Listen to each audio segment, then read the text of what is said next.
Imagine the great ports of China at dawn. Shanghai, Shenzhen, Ningbo Zhoushan, once symbols of unstoppable growth. For years, these places buzzed with activity, cranes moving containers, trucks rumbling, factories churning out goods for the world. This was China's economic miracle, a nation rising, a global workshop that never slept.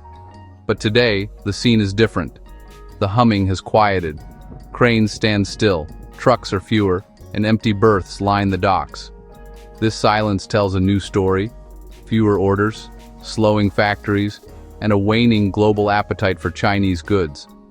Official channels still project confidence, insisting the economy is resilient and the outlook strong. Yet the physical evidence and raw data suggest volatility and deep uncertainty. For women whose livelihoods are tied to these industries, understanding this gap between story and reality is essential. This essay is about looking past headlines to see the real economic currents at play. We'll explore why the official story diverges from the data, what export declines mean for everyday people, and why women are uniquely equipped to see the truth.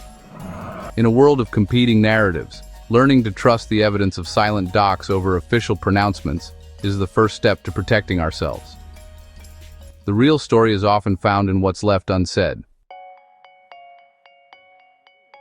Official statements about China's economy repeat a powerful message: resilience, stability, and high-quality development. This narrative is crafted to inspire confidence, both at home and abroad. Even when exports drop sharply, officials highlight rebounds or long-term visions, framing setbacks as temporary. The government emphasizes proactive policies and industrial upgrades, always projecting forward momentum. This messaging is designed to build trust and maintain public confidence, a critical asset in a state-led economy. Any admission of weakness is seen as a political risk, so the narrative of unwavering strength becomes a tool of governance. But for ordinary people, this optimism can feel disconnected from daily life. When layoffs and business struggles hit home, the official anthem rings hollow. This gap between rhetoric and reality is where true understanding begins.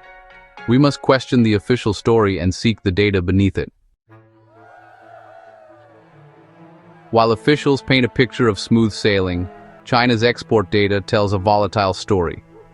In late 2025, exports plunged by 6.4% in October, far worse than expected, before a brief rebound in November. One good month can't erase a trend of instability, especially with ongoing factory contractions. The decline is driven by weakening demand from key markets.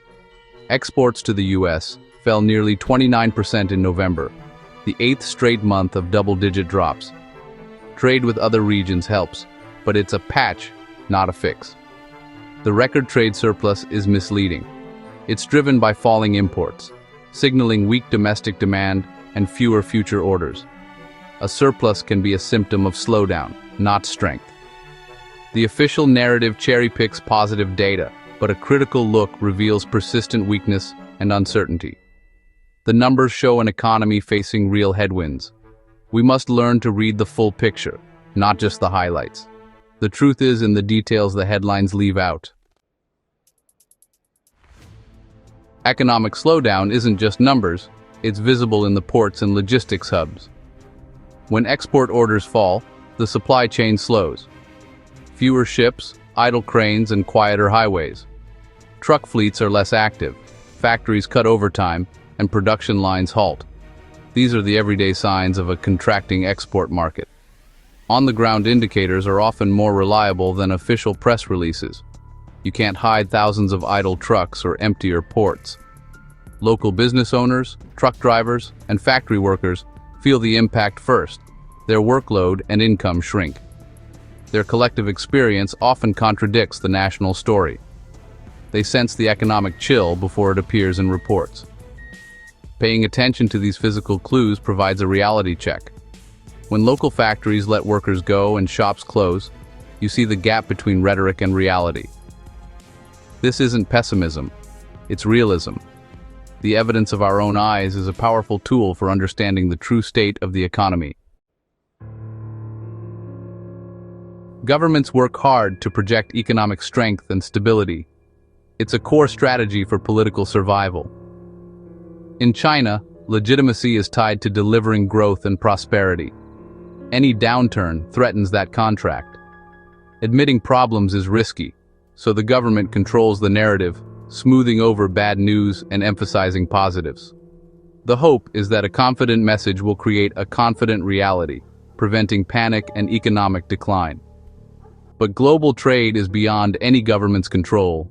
Demand from abroad can't be managed by domestic policy. This creates a gap between the confident message and volatile reality.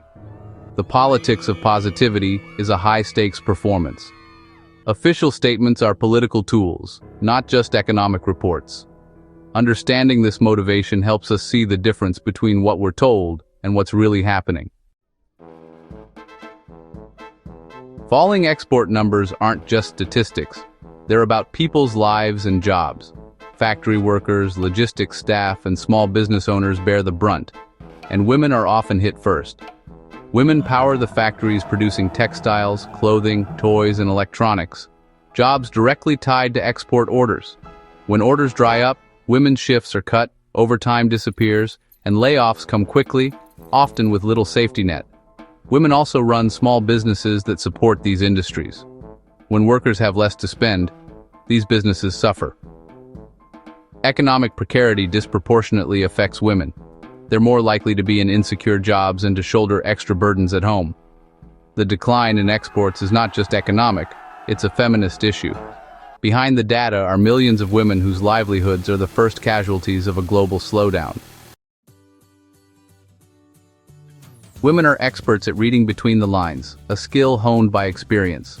In societies where men control the narrative, women learn to observe the unspoken and sense the truth behind confident words. This intuition helps them see through official economic stories to the reality on the ground. A woman managing her family's budget knows the truth when prices rise and income falls, regardless of optimistic headlines. Her reality is grounded in the local market, the number of for rent signs, and conversations with neighbors. This grassroots intelligence is often more accurate than official sources. A woman's intuition for the truth is a form of critical thinking born from necessity. It allows her to piece together a more accurate picture from what she sees, hears, and feels. Understanding the real story behind China's exports is crucial self-protection. Accepting official narratives without question can leave us unprepared when reality shifts. Economic truth is the foundation of preparedness, especially for women managing household budgets. Knowing the export sector faces headwinds can guide practical decisions, learning new skills, saving more, or holding off on risky investments. For small business owners, it means caution and focus on stability. This knowledge helps protect families and communities. An informed community is a resilient one. Women have a long history of building support networks to weather hardship. Seeking truth is about reclaiming control over our economic destiny. We can't change global demand, but we can change how we respond. In an uncertain world, knowledge is security. The world is full of stories, each told for a reason, by governments, corporations, and the media. Your most powerful tool is critical curiosity, the habit of asking questions. When you hear a confident headline, ask who's telling the story, what's left out, and whether it matches your own experience. You don't need to be an economist. You're already an expert in your own reality. Trust your instincts. If the official story feels wrong, dig deeper. Look at multiple sources, listen to independent analysts, and talk to people around you. The stories of workers and small business owners provide vital context. By piecing together different perspectives, you build a richer, truer picture. Trust your ability to observe and question. The gap between what we're told and what's real will always exist. But with critical curiosity, we can navigate that gap with confidence. Don't just consume the news, question it. Never discount the powerful truth of your own experience.